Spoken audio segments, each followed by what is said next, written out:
Hello, everyone. My name is Lona Isaacs, and today I'll be reading an excerpt from chapter 1 of my book, Memorial Stones Testimonies of God's Faithfulness and Provisions in Times of Need, Volume 2.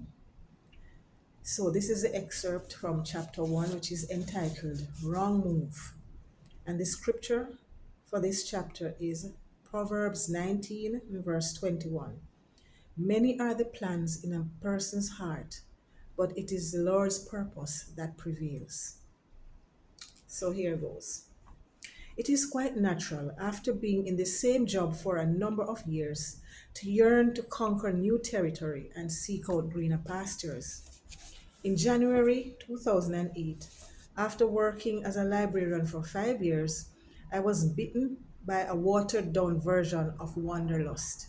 I loved my job, but I wanted more, and so I began to put out my feelers for a new job and a change of environment. An opportunity soon presented itself.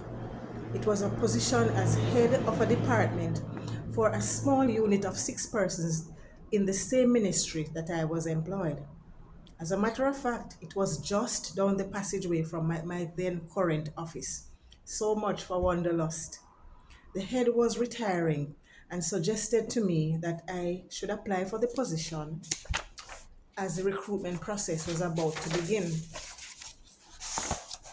She explained that the salary was quite good and that there were a few perks which at the time were not included in my current pay package.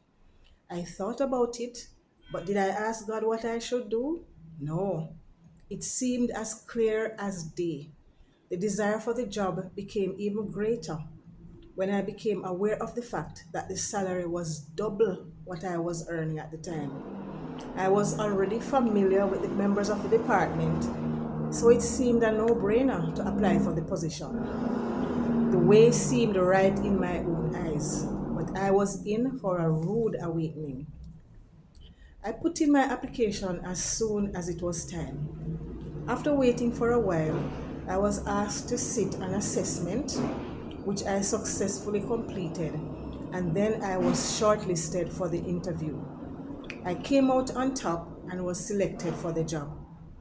Since the new position was in the same ministry, I was not required to resign my job. I was only required to be transferred, and this proved to be a blessing later on.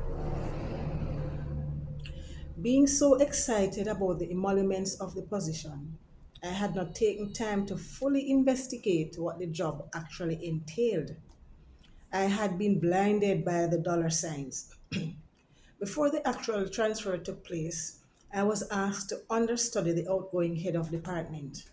A portion of my lunchtime was assigned for this purpose. A few days after commencing this exercise, the dream began to unravel.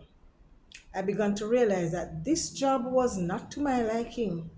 It was way too tedious and required a great attention to detail, which I found to be quite exhausting. I did not see myself being in that job for a long period, and this started to make me feel worried.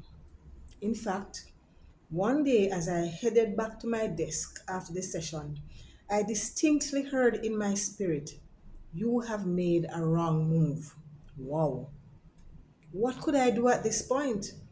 I had already been selected for the position. So I decided that I would have to make the best of it. I would just have to save face because in my mind it was too late to turn back. The horse had already gone through the proverbial gate. I ignored the still small voice, and to my detriment, I eventually had to pay the price. So, this is an excerpt from chapter 1, which is entitled Wrong Move. God bless you.